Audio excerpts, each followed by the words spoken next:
Hi, I'm Lebatie, and I have over a decade and a half of experience working with elite and novice sports and orthopedic patients, and welcome to Engineering Movement.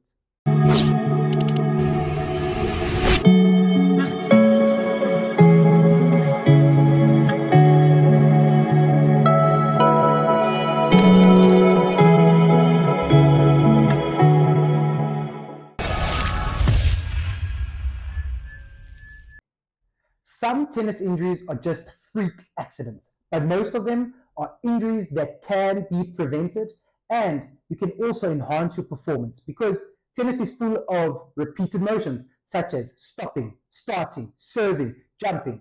And if you prepare and understand those movements, you can improve your tennis. So, with the Australian Open right around the corner, we thought we'd cover some tennis insights to assist you in understanding the sports a lot better and, most importantly, improving your performance. Now, in order to understand this, we've got to consider the multiple repeated movements that you experience when playing tennis. So, one thing that we do every single point is jump and serve, then usually followed by hard accelerations, then followed by multiple overhead movements, trunk rotations, and accelerations and decelerations. Now, when you consider those multiple movements, we need to understand that yes, we can have a sudden motion that results in an injury. However, many of our tennis injuries we find are because of repeated trauma to a single body part, and that results in the injury itself occurring. Now, considering the multiple movements you perform when playing tennis, you need to understand that we need to ensure that our isolated joints and the joints moving as a chain are working in perfect harmony.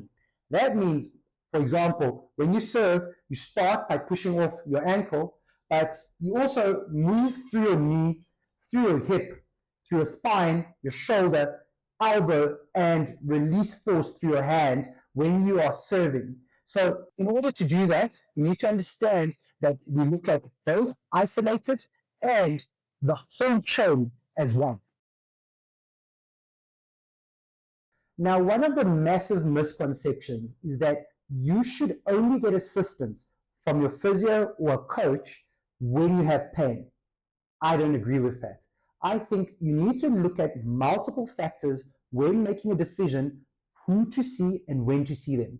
The two main things I would say are key indicators you need some assistance are number one, whether you have pain, and number two, whether you have a drop in performance. Now, our common injuries are, we're going to go through the most common injuries that occur in tennis. However, these are not the only injuries. So those people out there looking to kill me in the DMs, I'm watching you. So most common injuries that we find in tennis, for especially our older and maybe our more deconditioned athletes, we often find Achilles tendon ruptures. An Achilles tendon rupture happens when an ankle is in what we call maximal dorsiflexion. That position is when an athlete pushes off, and that can result in a popping sound and a rupturing of your Achilles tendon.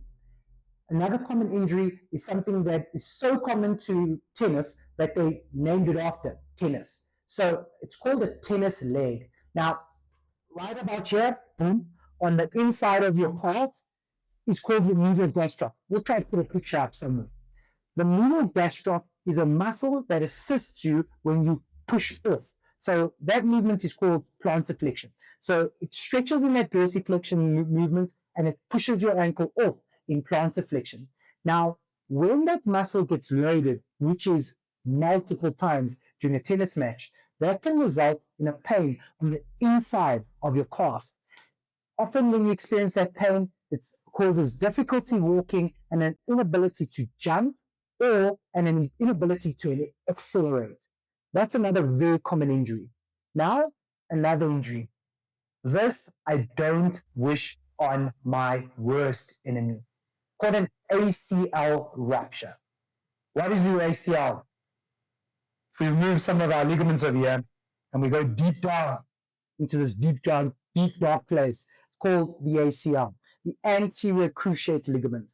Now, probably the most famous player to sustain an ACL injury is Mary Pierce. She's a tennis legend. And if you look on YouTube, you'll find the video, and there's a lot of screaming involved. When you change direction and pivot, the ACL put under load. And if you are not conditioned, maybe you're fatigued, or you just get unlucky and you slip, you can rupture your ACL.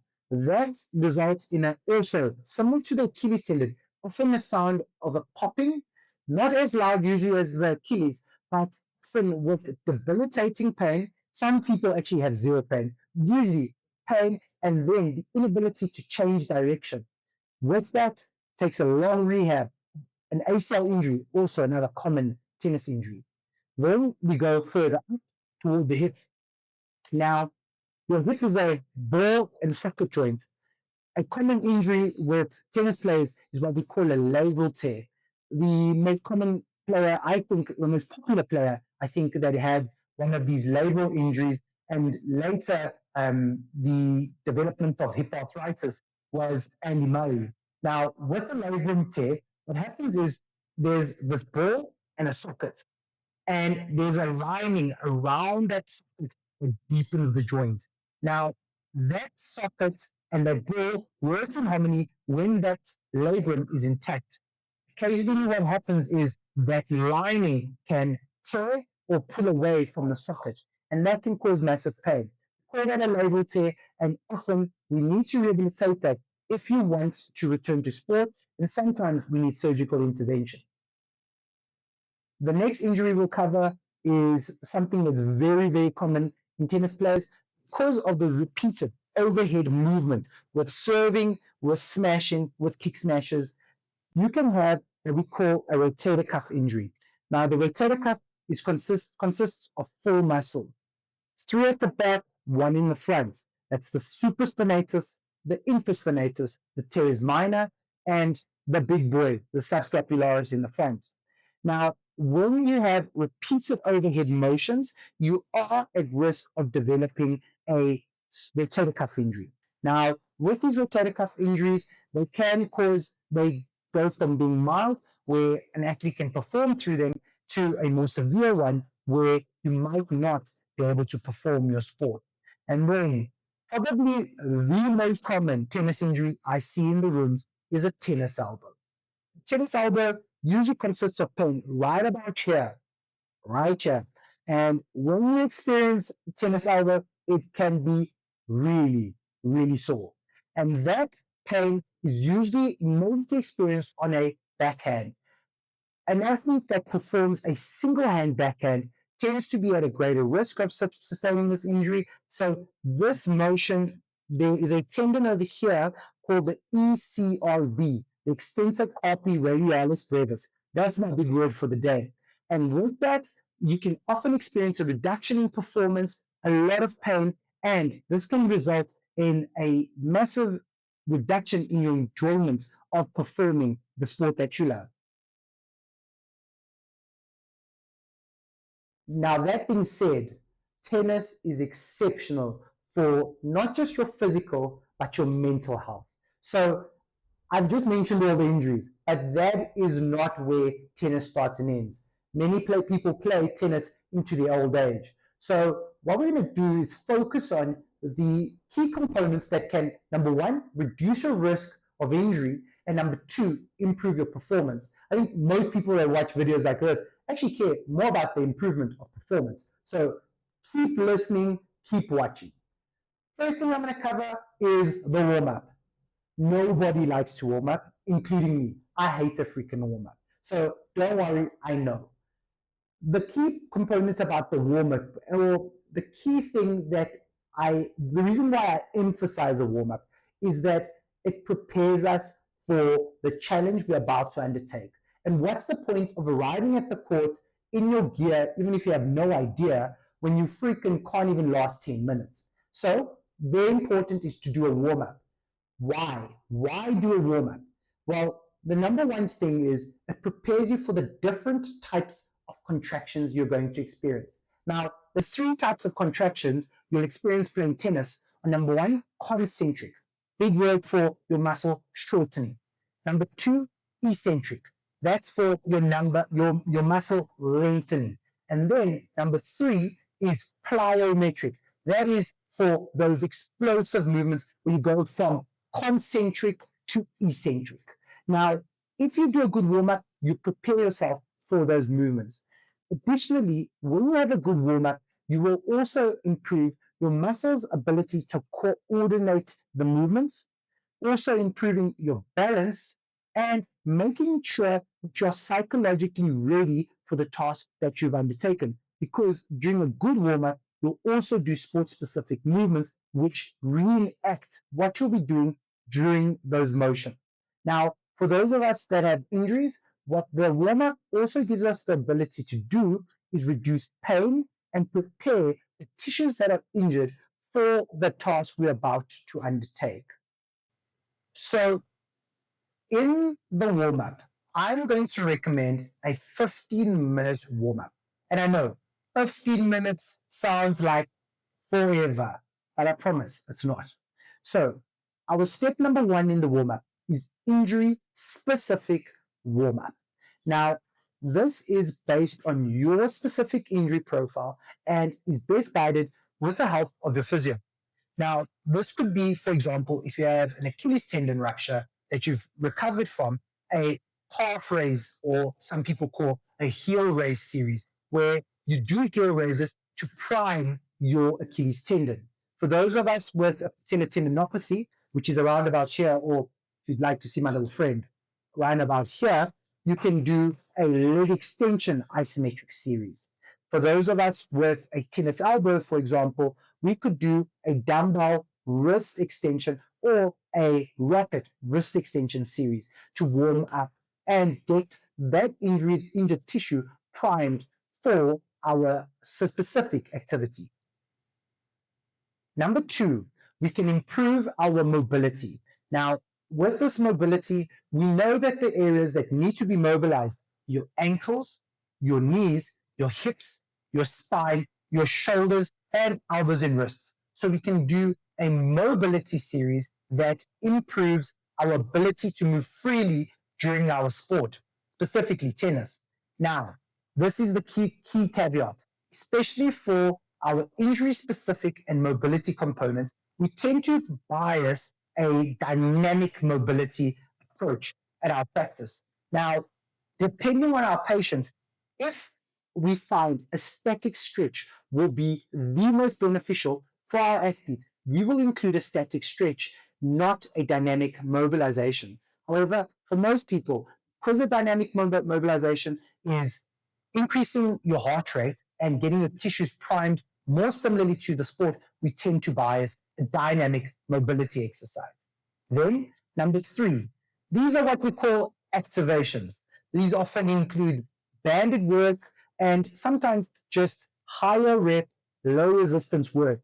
These are done particularly to tissues that are going to be put under load during tennis. In this case, calves, our hamstrings, our glutes, and our shoulders. So, for example, for our glutes, doing glute bridges could be massively helpful, or we could do an exercise like a stator squat, prime the whole chain, working on getting our quads, our glutes primed for the activity of sprinting and moving in and out of different positions during our activity. Then we have what we call the pulse raises. For those of us that are unfit, we tend to avoid this part. This is when our heart rate starts to go up. And these exercises can include moving with a progressive intensity, such as jogging and down the court. So for those of us who are unfit, please, let's get those pulse raises going so that our tissue's prepped. And then number four, we work on the more directional changes and coordination focused movements. These movements are moving outside of what we call the sagittal plane. Now, when we play tennis, we don't just run straight ahead. We move sideways and we rotate. That plane is called the coronal plane, and that's called the transverse plane for those geeks out there.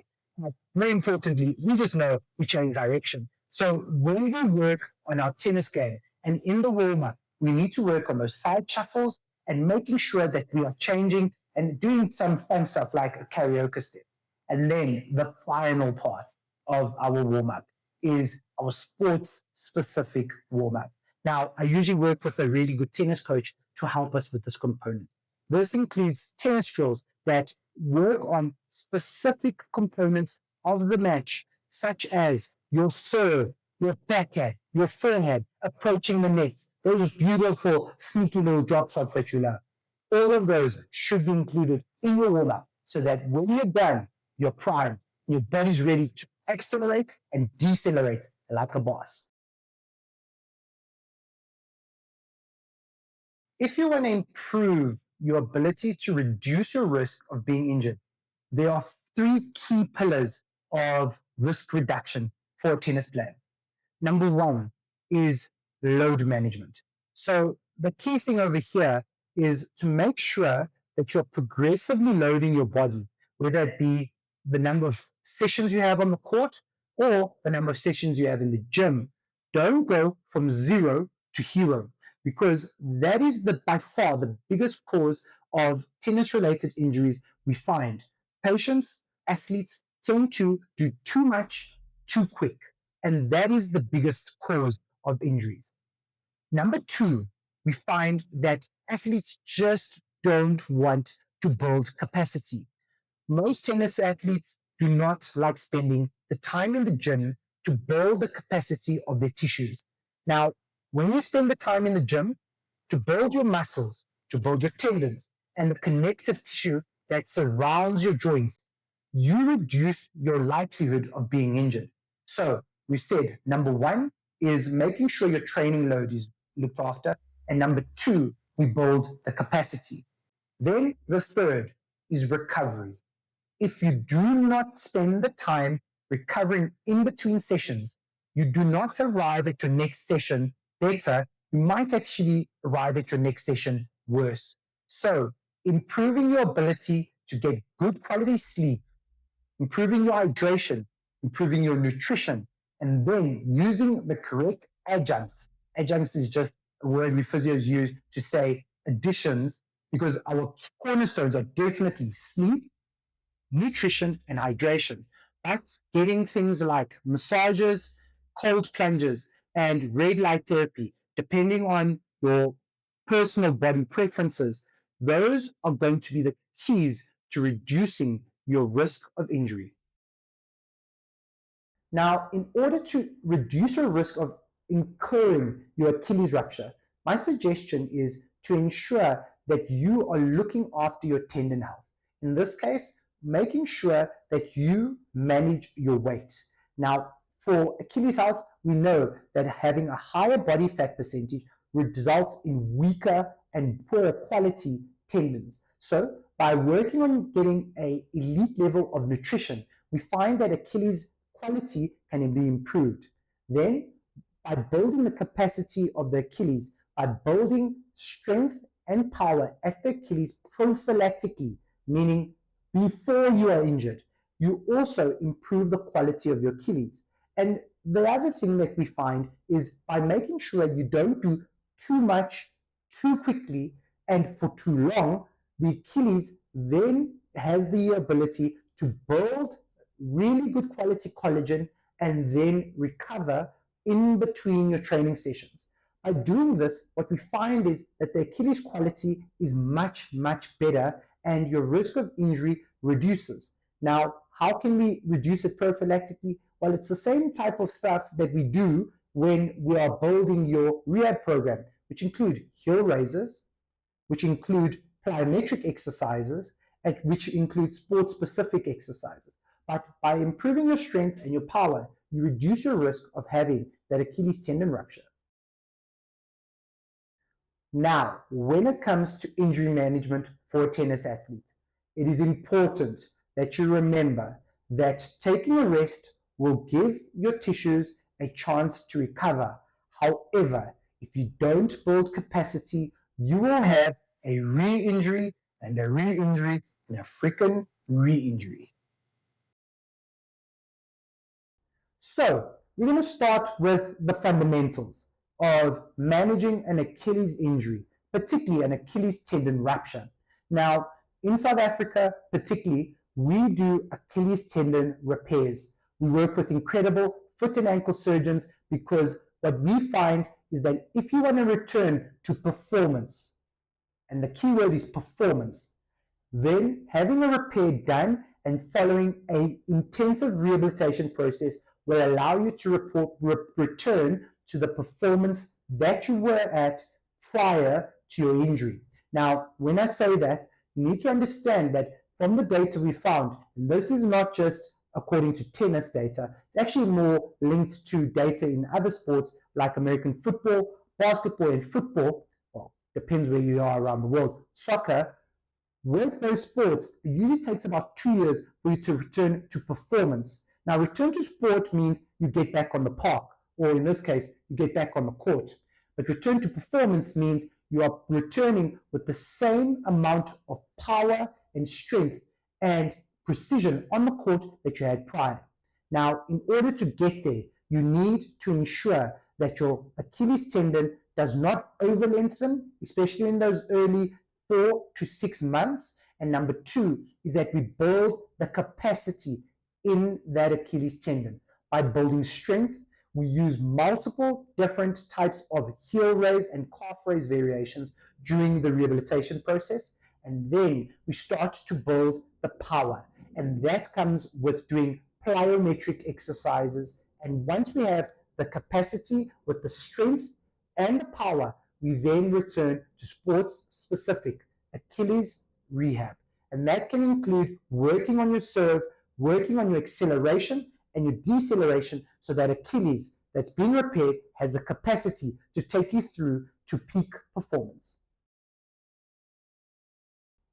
Now, we're going to talk about the ACL rupture. The ACL rupture, like I said, is the doomsday for an athlete. It's usually 9 to 12 months of rehab. So the question is, how can we reduce our risk of having an ACL rupture? Now, if we look at the sports like soccer and rugby, we do know that there are programs that can be done to reduce your risk of having an ACL rupture. What I would suggest to a tennis athlete is to, number one, add quadricep strengthening to your protocol. So work on building these wheels. Number two, work on your glutes. Building good glute strength helps in controlling your knee position.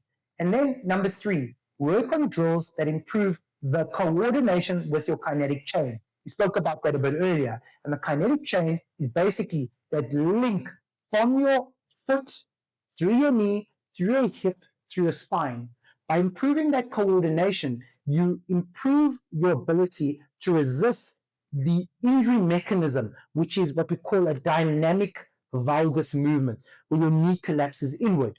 By avoiding that or reducing that angle to an ability that your ACL can withstand, you reduce your chance of having that rupture. So by doing exercises like a one-leg squat and different jumping and hopping variations where you work on those mechanics, in addition to building those quads and those glutes, you reduce your risk of having an ACL rupture.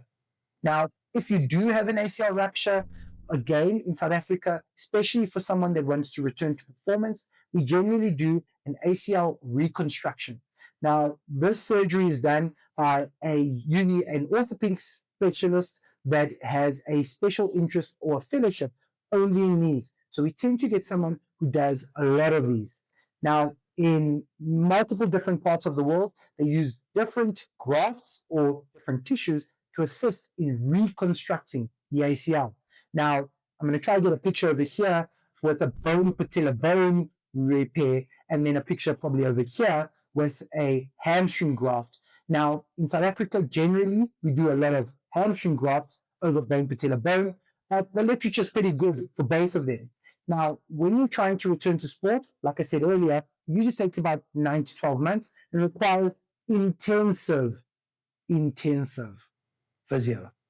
It's really not easy. So prevention is definitely better than cure. Right? With this process, we focus on the fundamentals, building back all of the muscles in the lower limb, particularly the quads and the glutes, working on the coordination,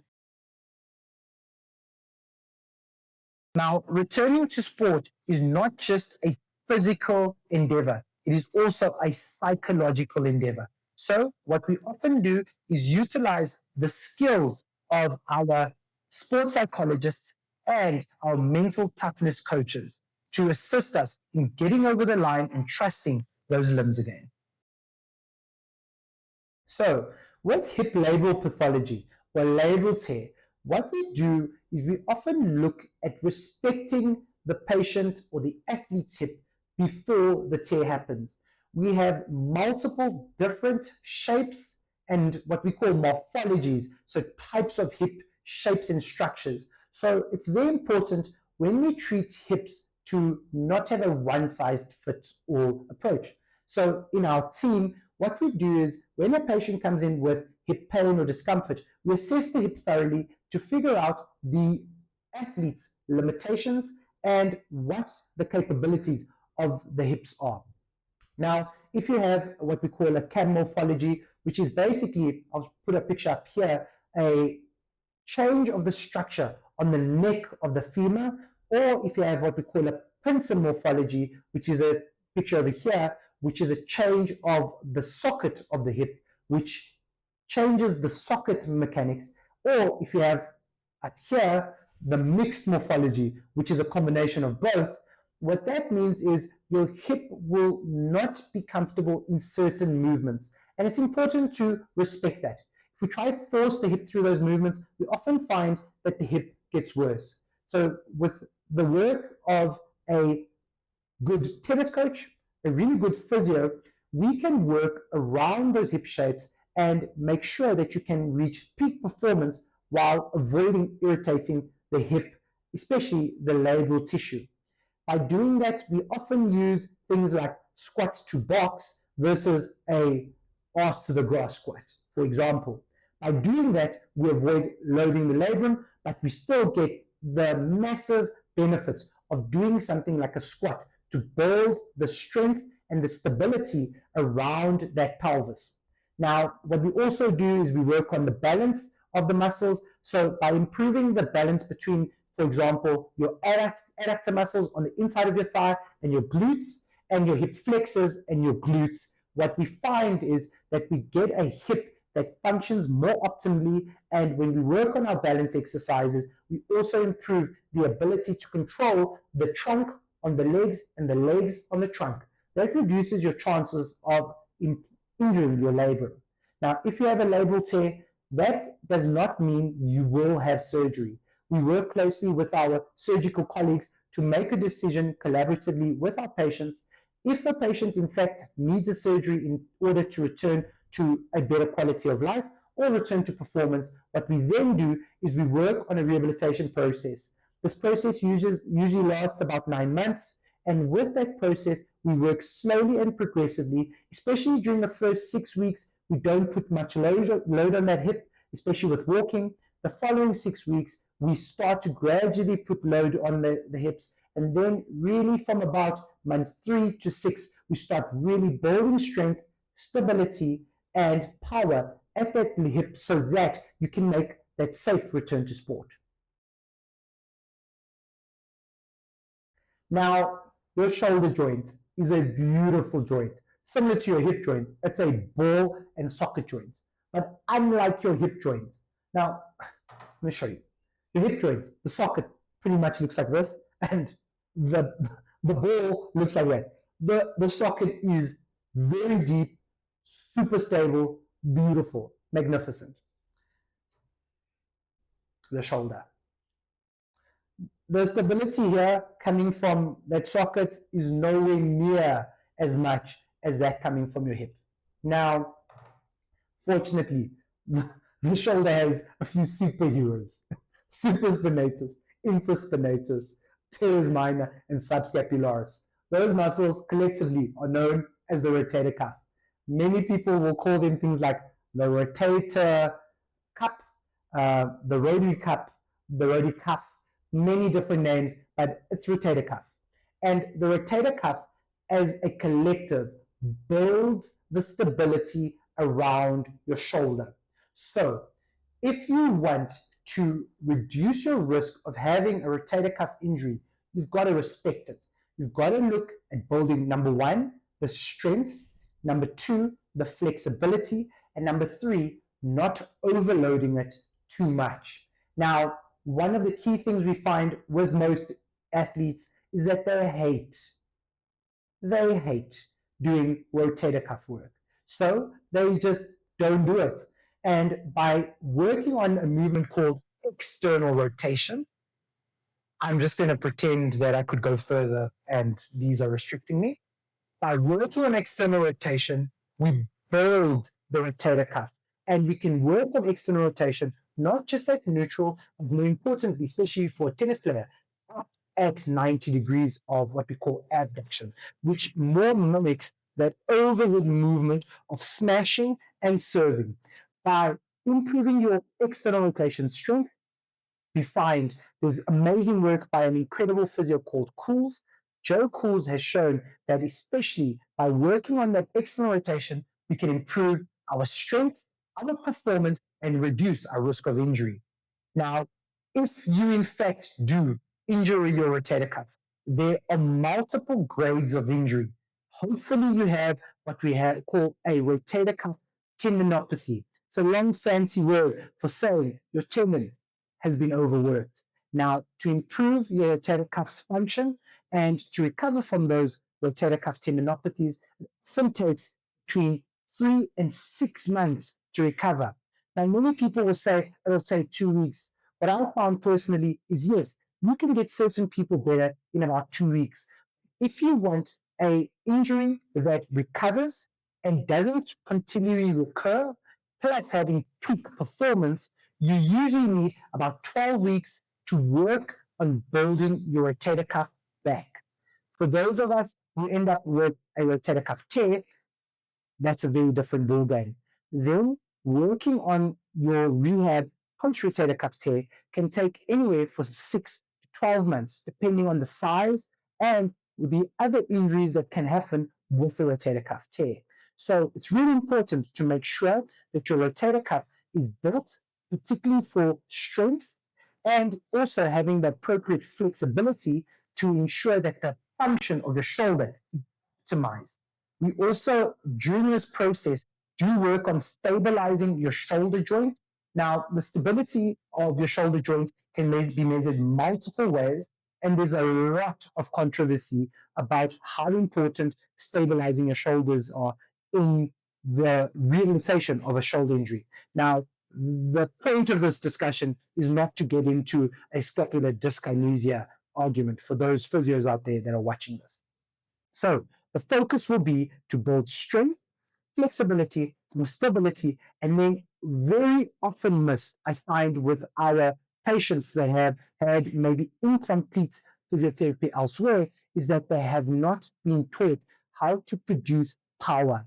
And this is very important for a tennis athlete because when you play tennis, when the ball hits your racket, you are absorbing force and then you release force. And if you do not train the tissue to absorb and release, you often find that performance is reduced and the risk of re-injury increases. So good rehab means greater performance, more time on the court, and more W's.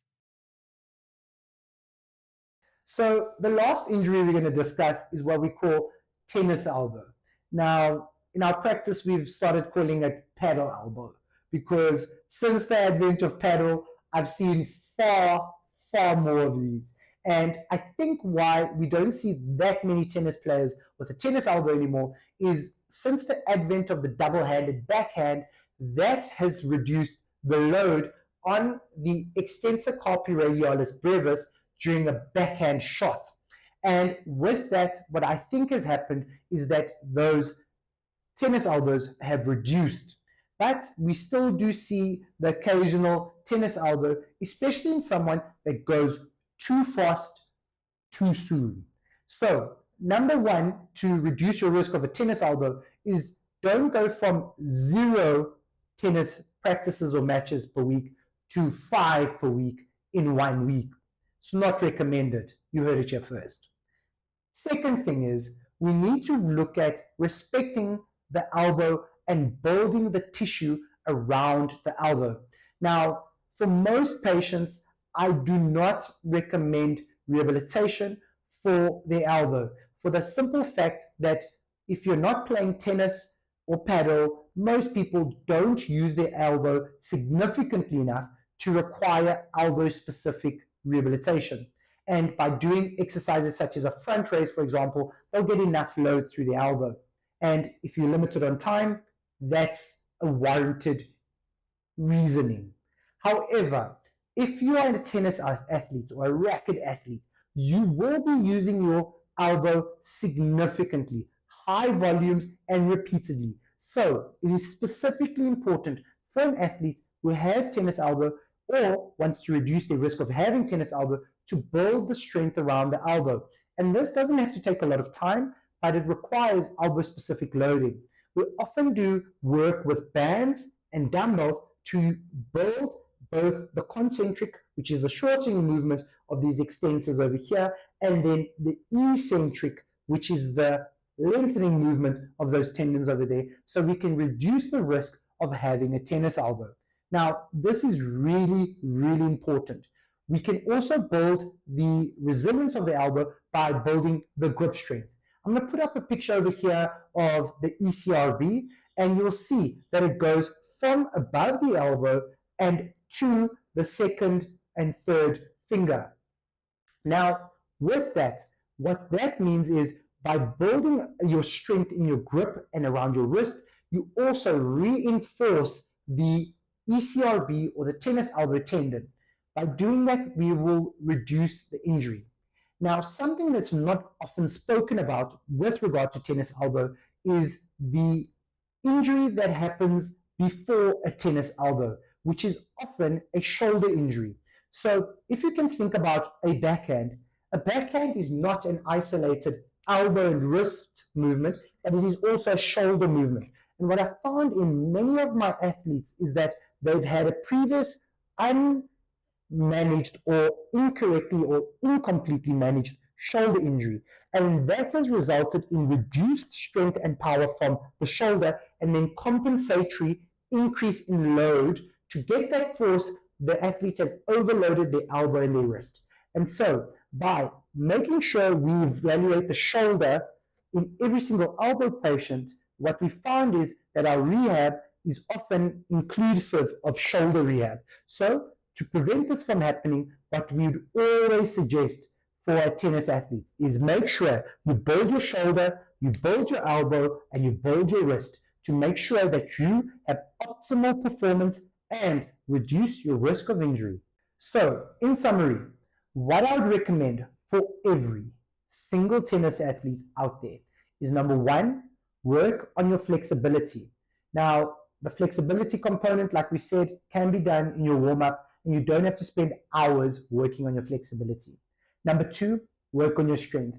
Probably the single most common weak link that I found in most of the tennis athletes I do work with. Number three, work on your balance and your stability. This can be done very simply and can be integrated in many of your single leg exercises that will work for both strength and stability. Number four, work on your power. This is often neglected in athletes and will massively improve performance.